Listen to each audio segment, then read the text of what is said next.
Hello, everyone, and either welcome or welcome back to the Gender Libertarian Podcast. If you do like this, please rate, comment, and subscribe.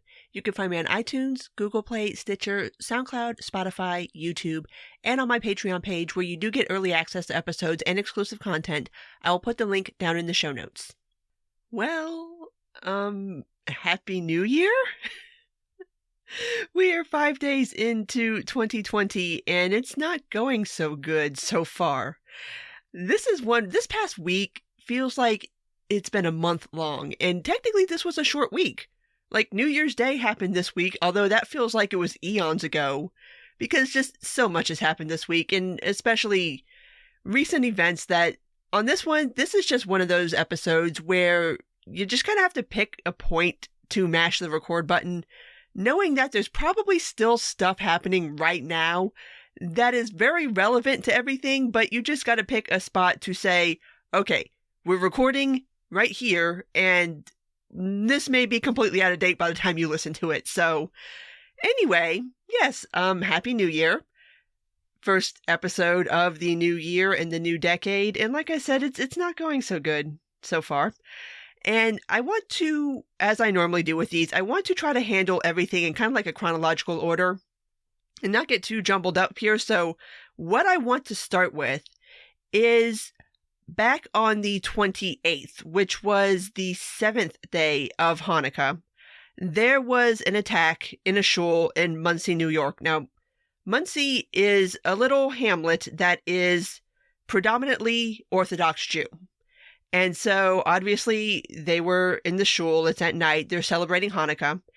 And a man went in with a machete, and he ended up stabbing 5 people. Fortunately, nobody died, but it was the latest in a string of attacks that have been happening in New York City, in the New York City area, that this is a situation that's been going on for, at this point, probably a little over a year, where you've been seeing a lot of anti-Semitic attacks happening in and around New York City.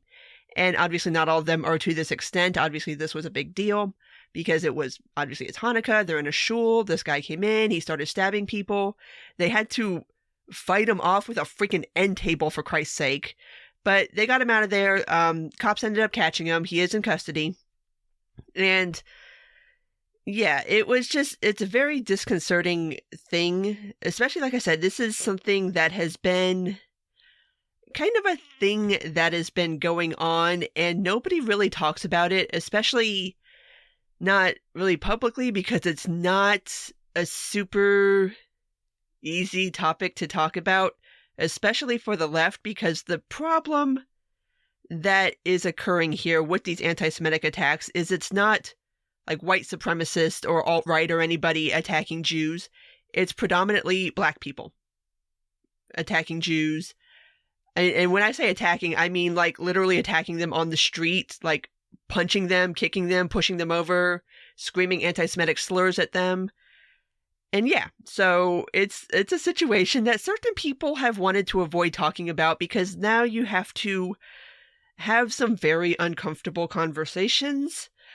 And what kind of happened in the lead up to the Monsey attack is, a couple of days before that, Bill de Blasio had said, in relationship to other anti-Semitic attacks, and prior to the Monsey attack, there was a full week prior to that where there wasn't a single day that went by where there wasn't an attack on a Hasidic Jewish person. And I point out Hasidic Jewish because if you don't know anything about Hasidic Jews, Orthodox Jews, those are like your visible Jews, like the people that, they wear the hats, they have the hair, they have the coats, people who are obviously Jewish, not just people who are Jewish, but you wouldn't really know what to look at them.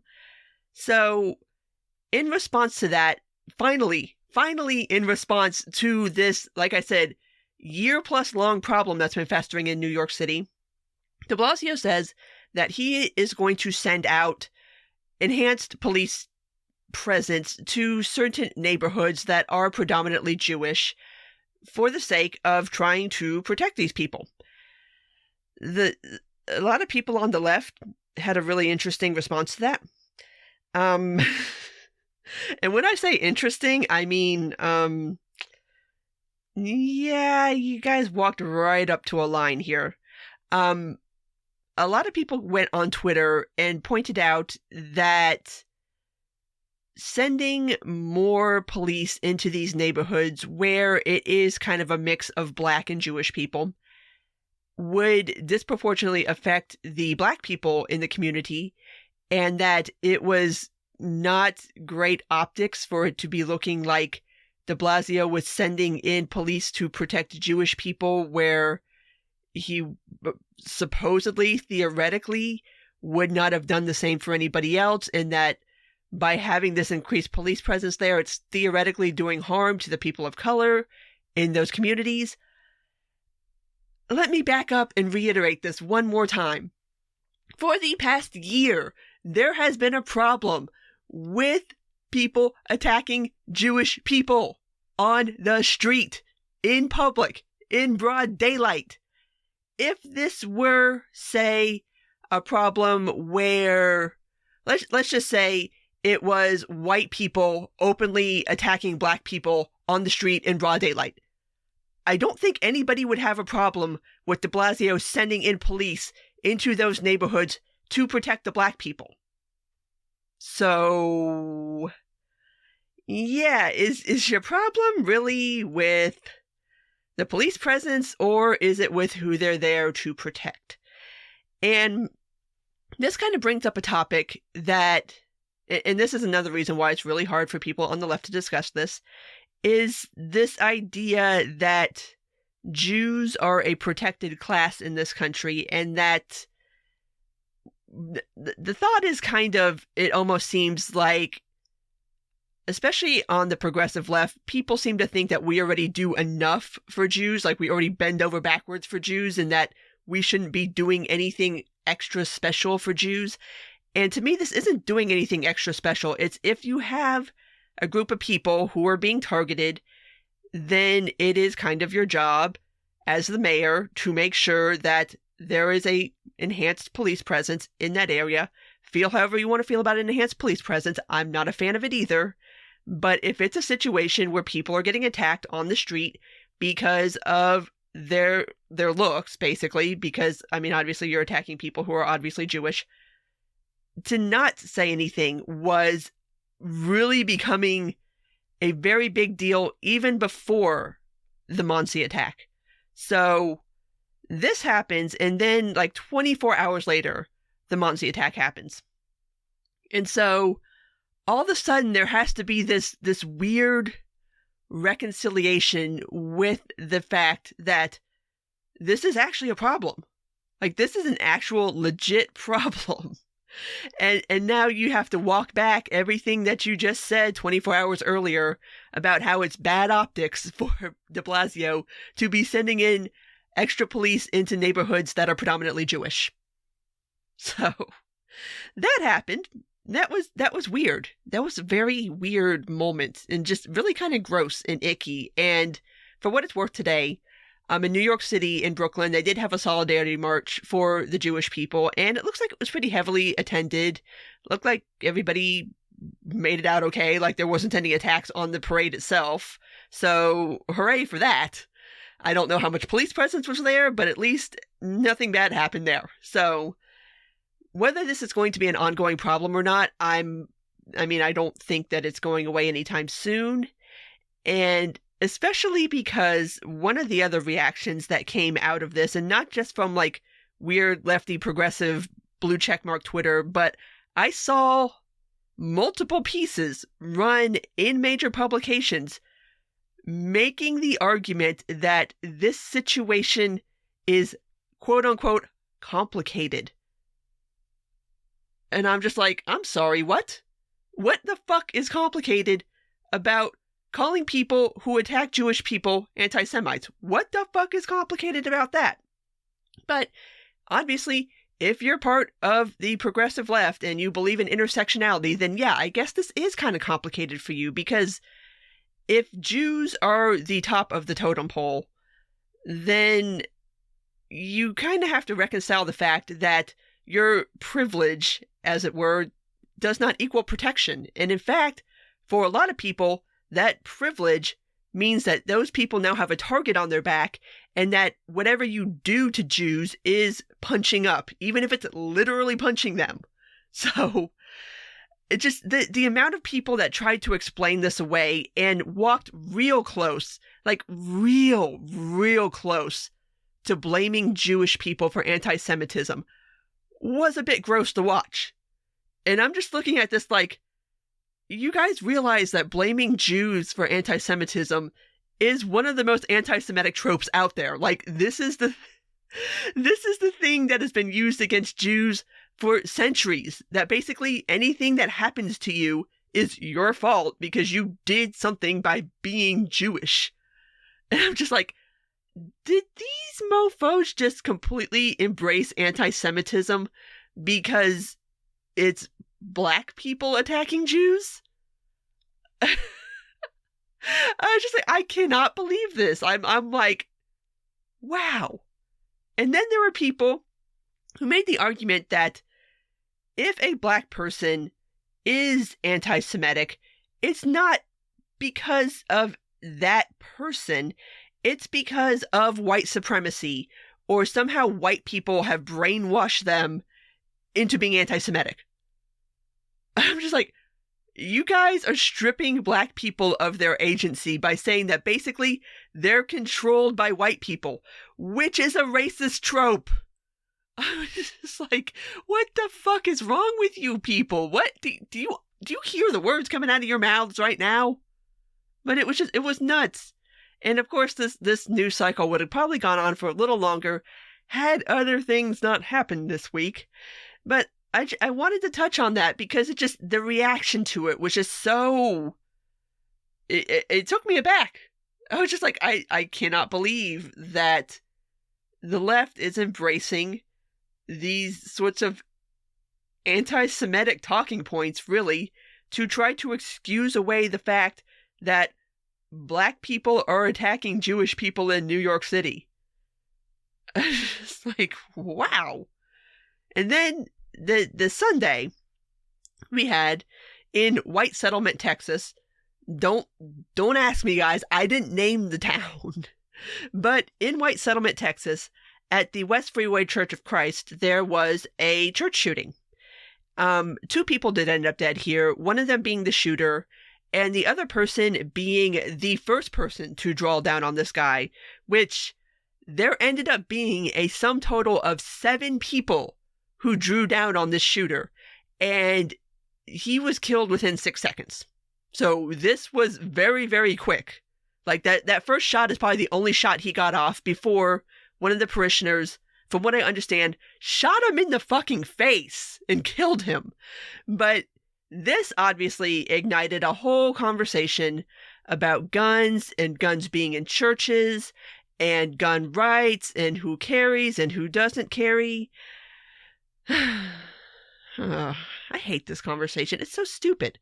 Like, this is the ideal, well, not ideal, but you know what I mean. The ideal situation of how this is supposed to happen in a society where people do either conceal or open carry. If somebody pops off, other people neutralize them. It's the good guy with the gun argument. And in this situation, that's exactly what happened. So, I mean, waiting for the cops, God only knows how many people would have ended up dead. Like, there were people there on the scene who were ready, willing, and able to take care of the situation. One of them even being, like, this little grandma. Like, it was so hilarious. Like, grandma's just like, well, I guess it's go time. She stands up and pulls out her gun. I'm just like, wow. But that's Texas. Like, I don't even know what would possess somebody to even try this in Texas, of all places. But there was this concerted effort in the press to try to somehow reinterpret this particular incident as why we need gun control laws and why churches shouldn't allow guns in their buildings, which, as far as I'm concerned, any place of worship, that's your business. Like, private property, you can allow or not allow guns on there as you wish. It's your property. It struck me, especially in relationship to the Muncie attack that happened the day before somebody else walked into a place of worship and started attacking worshipers. I'm pretty sure the people in Muncie would have liked to have had a gun so that they wouldn't have to fight off a dude with a machete with a fucking end table. Like, I'm sure they would have been more than happy to be able to have the right to carry guns into their shul. But, of course, it's New York. So, gun ownership is incredibly difficult in New York. It's not impossible. You can get a concealed carry permit. You basically have to know somebody, though. And you really have to know somebody in order to get that. And also to be able to purchase guns, like purchasing handguns, like you don't do that. Like maybe hunting rifles, but it struck me that the press went out of their way to try to make an argument that people shouldn't be able to carry guns at all or to carry guns into places of worship the day after Muncie. And in relationship to a story where those who were carrying in their place of worship were able to neutralize the threat within 6 seconds. How the fuck do you argue against that? Like, that's the argument for being able to carry weapons into your place of worship or wherever that you are allowed to carry weapons into. It was just like, the anti-gun thing, I mean, it's an agenda. We all know it's an agenda. But it's clearly, especially after that story, it's an agenda where it's not based around safety. It's based around taking people's guns away. Which, yes, we all know that. But it's always instructive to every now and again see one of these stories where everything went the way it's supposed to go and still see the anti-gun people bitch about it. Like, no.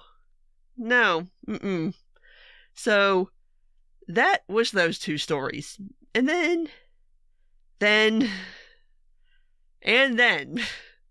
let me try to back this up and do this chronologically so that we can kind of understand how the hell we've gotten where we've gotten here with Iran. So a little bit of backstory. Trump has been, for the past, probably maybe not totally a year, but it's been a fair amount of time, has been engaging in this campaign of maximum pressure against Iran. And what that's looked like is basically we've had these sorts of skirmishes. They shot down a drone. They captured a tanker. We attacked them back. Yada, yada, yada. That's been going on for some time.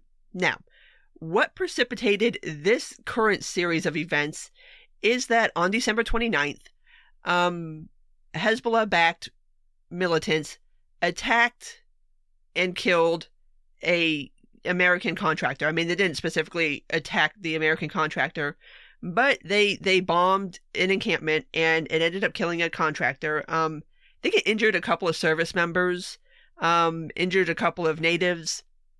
Anyway, so in retaliation for that December 29th incident, Trump authorized the bombing of the militants who did the attack.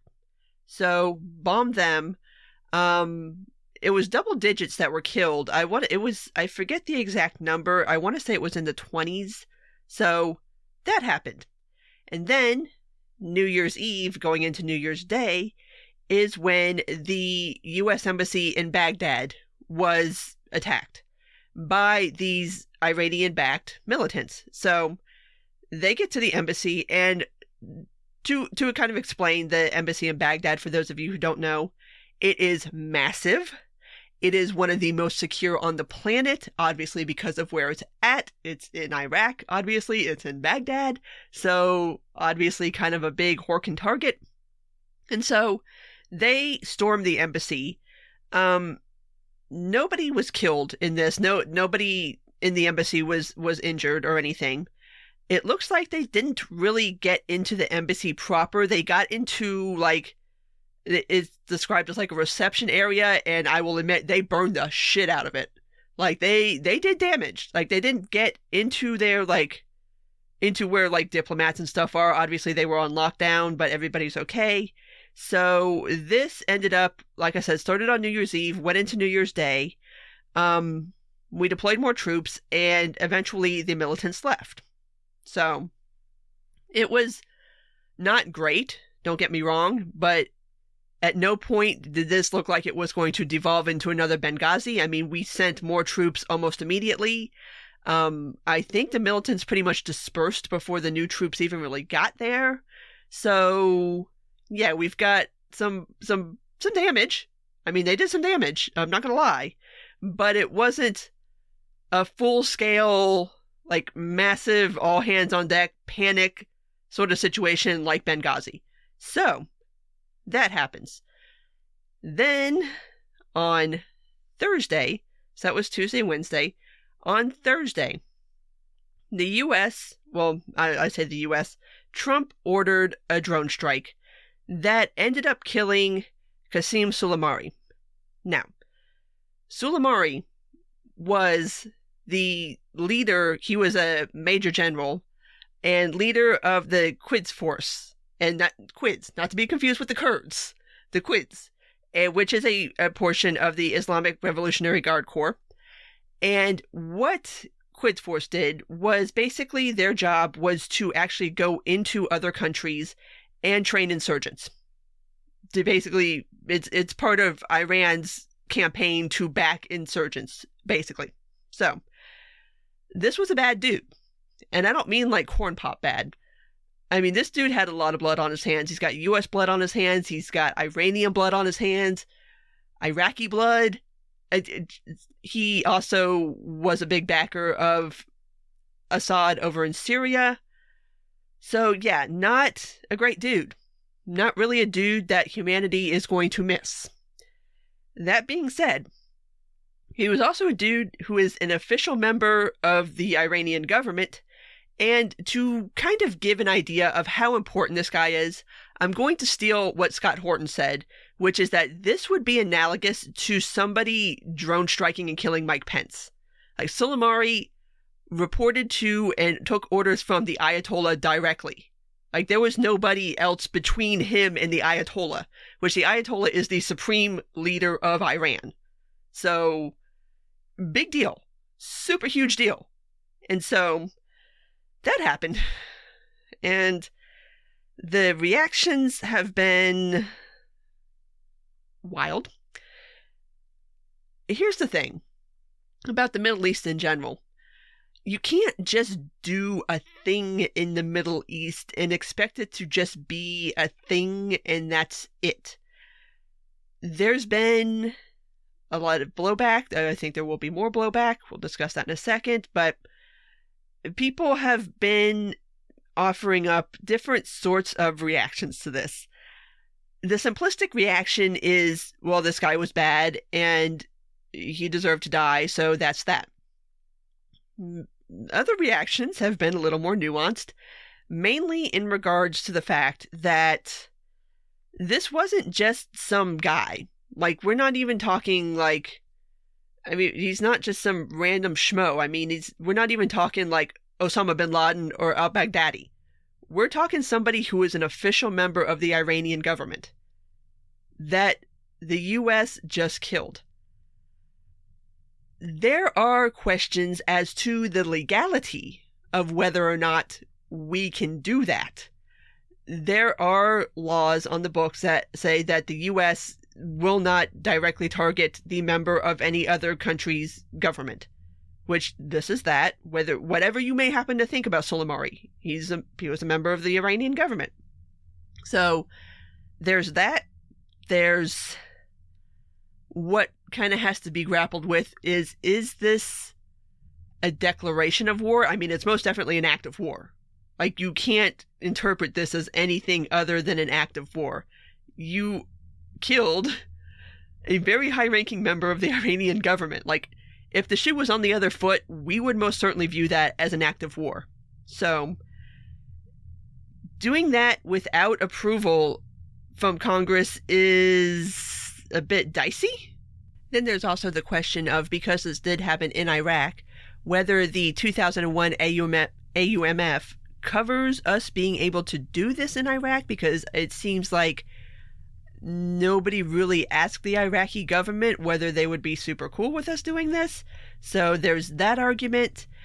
I mean, it's just there's a whole mess of questions surrounding the executive use of the military in this fashion, especially against somebody who, like I said, I mean, this isn't ordering the death of bin Laden or al-Baghdadi. Like those, like Al-Qaeda, ISIS, they're not official governments. They weren't representatives of a country. You had caliphates. Like there was, and there's a question about how you declare war against those people. Anyway, this was not that. This is a series of magnitude more destabilizing, for lack of a better word. This definitely brings up a lot more legal issues than those two killings did. Yeah, to me, this is an abuse of power. I mean, you can make the argument that this dude deserved to be dead, and he does. But there is still a constitutional way, and there are still laws surrounding how you do things. And just because somebody is a bad guy doesn't mean you get to ignore all that. Like, we have a methodology in place for a reason. And to me, here's my thing. If you say that this is okay, that it's okay for the President of the United States to order the death of a high-ranking official in another government, do you really want to make that argument? Do you really want to say that's okay? I don't think that's okay. I think that's a huge problem, to be honest. But yeah, I don't know. I'm real curious to see what, if anything, Congress is going to do about this. I don't know. But here's what has happened since then. There's been two narratives put forth. And the first one that kind of sprung up was that the killing of Soleimani was in direct response to the U.S. Embassy attack, which is understandable because in the wake of the embassy attack, Trump had tweeted out that there would be some kind of big repercussion, like something big will happen in response to this. So everybody just kind of assumed 2 + 2, and I mean, that's a reasonable inference to make. But right after the attack, the White House put out this narrative that he was killed because of an imminent attack threat, that he had to be killed right now because they had some sort of intel that very, very soon, imminent, obviously, that Soleimani was planning on carrying out an attack or a series of attacks that would kill, the number was originally hundreds to thousands of Americans. There's not been any kind of fleshing out of that, of what exactly that means. It was just kind of put out there, and everyone's just like, okay, well, what does that, what imminent attack, like, what do you mean? And for what it's worth, Soleimani has been operating for, roughly 30 years. Like, he's not some new guy on the scene, so there was a lot of questions about, okay, well, what specifically do you have that he was going to do something now? Like, what's going on here? So you have these two narratives, and it seems like we've almost bounced back. The official narrative is now that it was in relationship to the embassy attack. So I'm not saying that the two facts can't both exist in the same plane of existence, but to me, it's either like, okay, did you do this because you had intel, or did you do this as a response to the embassy attack? Because those are two very different issues. And if this was something where you had planned this, and for what it's worth, I've seen rumors that prior to New Year's Eve, prior to the embassy attack, that Trump was going around Mar-a-Lago kind of dropping to people that we're about to do something big with Iran. So what he was talking about, I don't know. In the wake of this, it seems like the story that is coming out is that after the December 29th attack, the Pentagon made a list of possible responses that Trump could pick from to respond to that attack. And on the list was killing Soleimani. But that was supposed to be presented as kind of like the very, very extreme, far out, just balls out option. And the other options were various sorts of bombings, which Trump did actually end up picking one of those options. But this option of killing Soleimani was put in front of him then. And he rejected it at that time. And then apparently after the embassy attack, he then authorized the killing of Soleimani.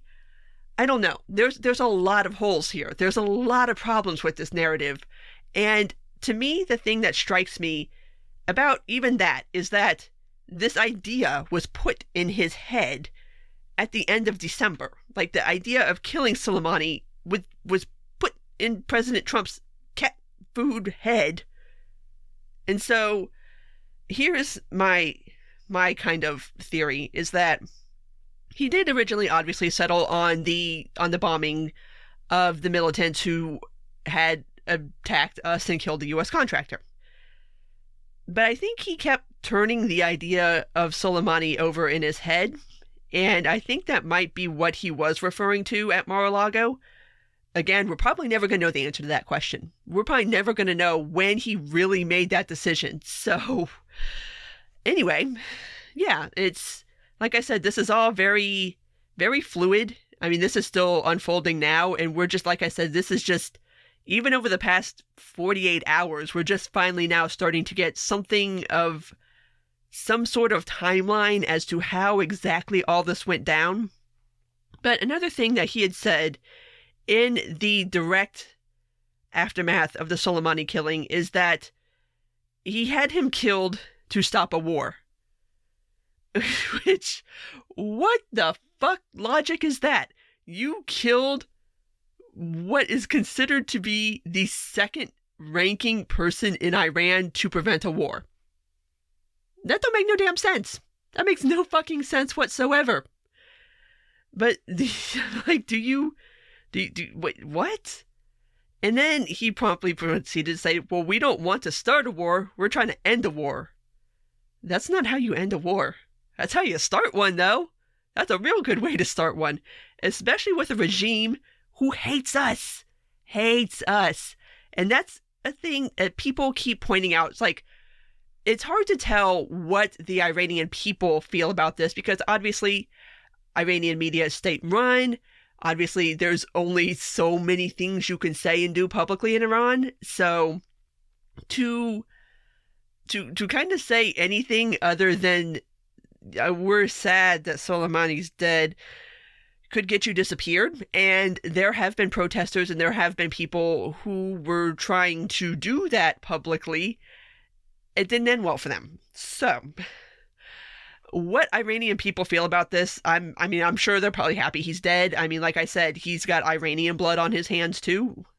So anyway, today they had the funeral for Soleimani, and it was obviously this big to-do, and everybody came out because you do that or suffer the consequences. Like, it's not really an option. It's a little more compulsory in Iran.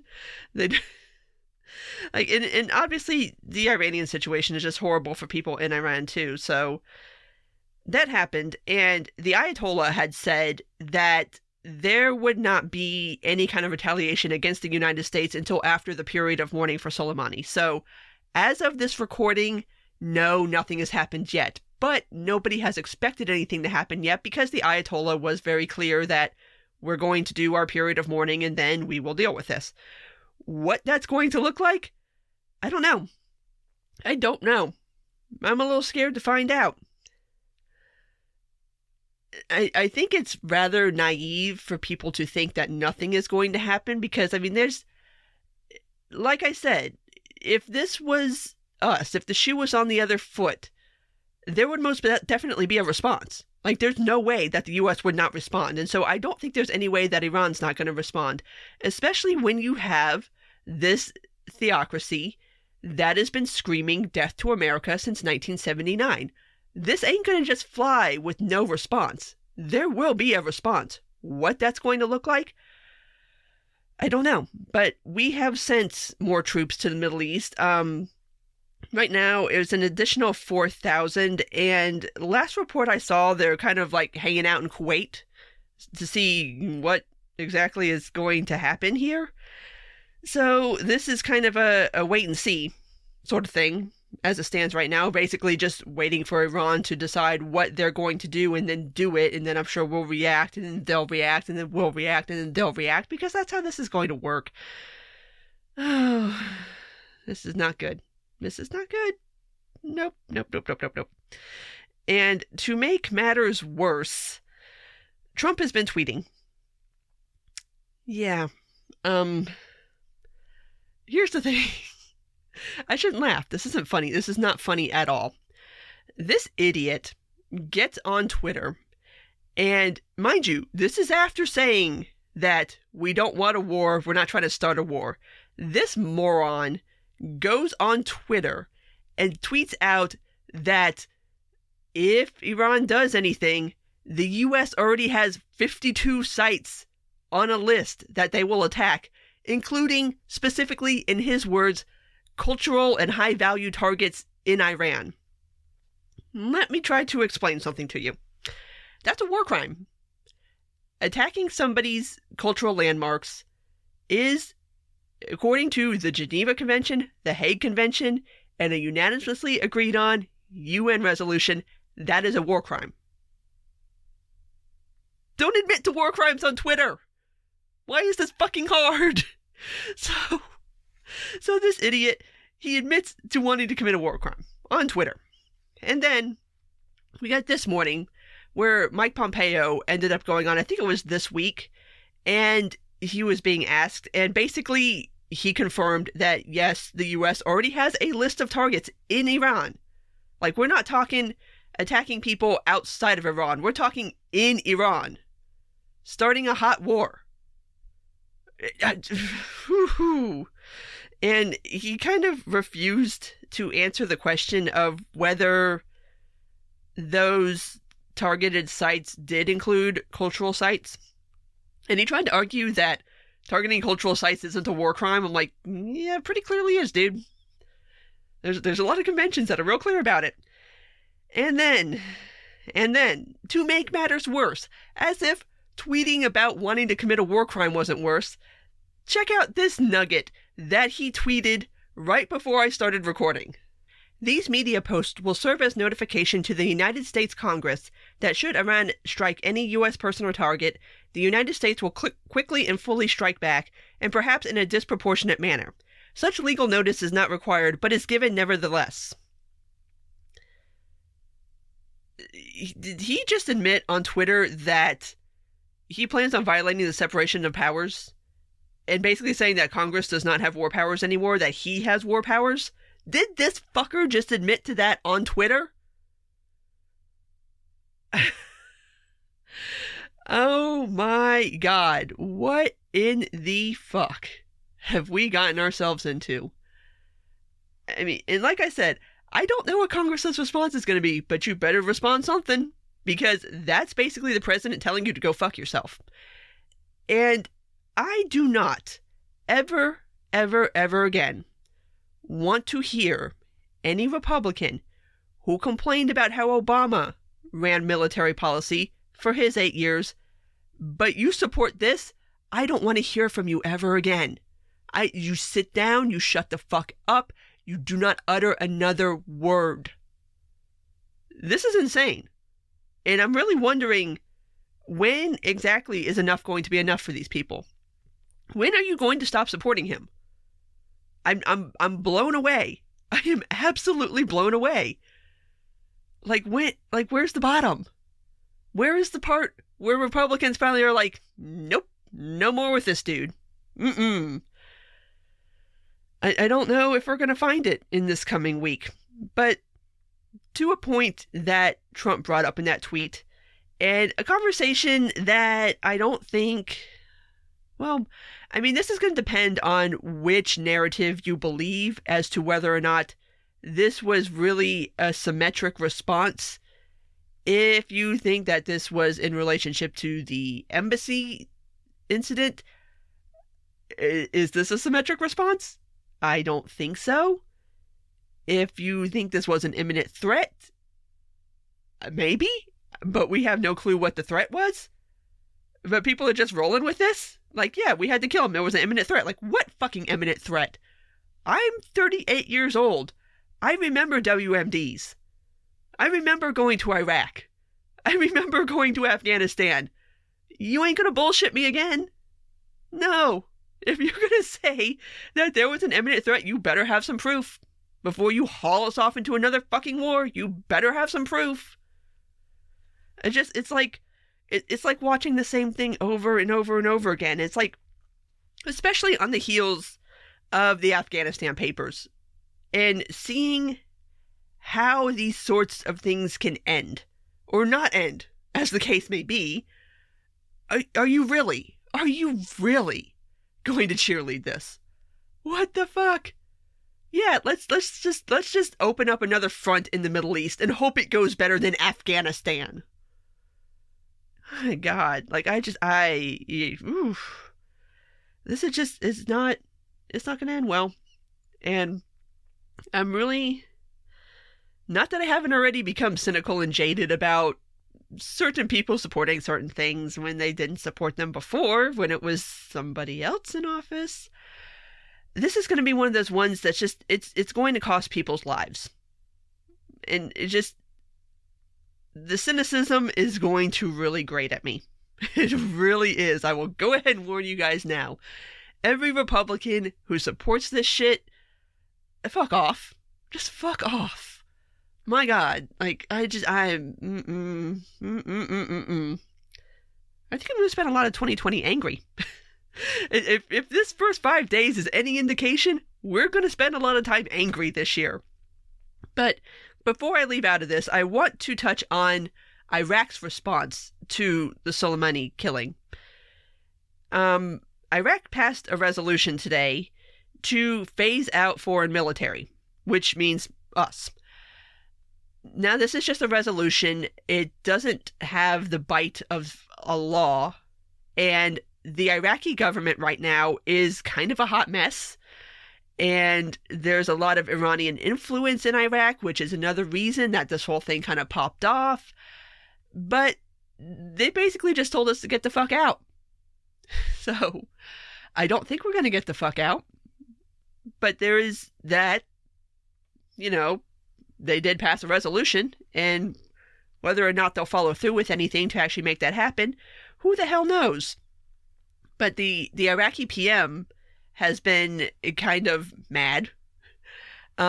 He says, and now take this with a grain of salt, because like I said, there is a pretty heavy Iranian influence in Iraq right now because of power vacuums and what happens when we take out certain people who were bad guys, and what happens when you do that doesn't necessarily mean that things are going to get better.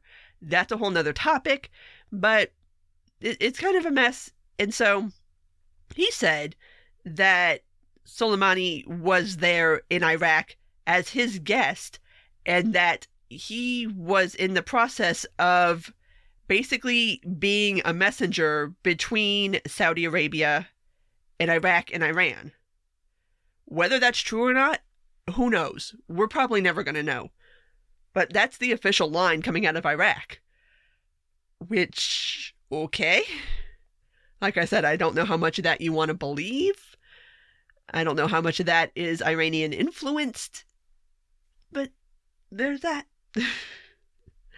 I don't know, guys. I don't know what's going to happen next week. I'm a little frightened.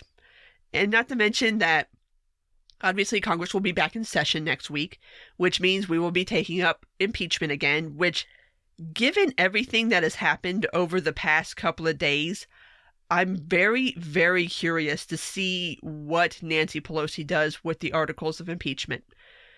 I think there is a good argument for pulling them back and reopening the hearings and perhaps adding an article of impeachment related to the Soleimani killing. I think there's a good argument for that. I think that is something that maybe people who didn't support impeachment over the Ukraine situation would support it over this, because to me it's a pretty clear violation of the constitutional separation of powers.